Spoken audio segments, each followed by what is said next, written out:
What is the strategy as you see it going forward in order to sustain operating margins, in order to, operate in light of, as you see it, continued spends? How do you see things shaping up now in the next year or so? Okay. There are multiple levers, and growth is one important lever, right? And see, we are seeing an unprecedented velocity of technology change, right? Which calls for constant investments, constant refresh. Given our focus and strategic intent to grow our business organically, grow our talent organically, take the entire organization with us in terms of both seniors, juniors, and everyone, right? So in that context, sustained investments are key, and we will not shy away from making those investments. This is not to say that we are not going to acquire or we are not going to make inorganic moves in the future. But at this point in time, I think we are happy with the current momentum that we are having, current set of deals that we are seeing in the market, and how much deal that we have won in the last few quarters, and overall pipeline looks good.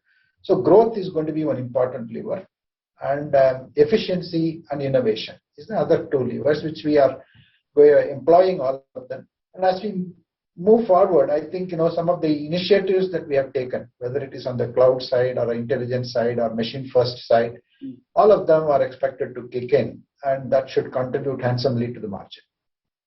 Okay, so let's talk about attrition. IT services attrition was 15.3%, 11.9% in Q2 FY22.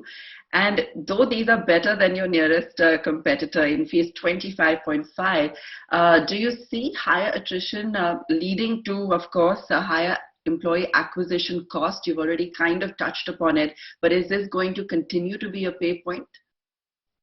I don't think it will be a pain point per se, because we have as a strategy focused on creating our talent organically. So there is a huge amount of lateral and as well as freshers we induct into the organization every year, right? So in that context, I think our hiring engine works good, and we continue to induct a lot of fresh talent from the education institutions and universities in India and abroad. That is the first point.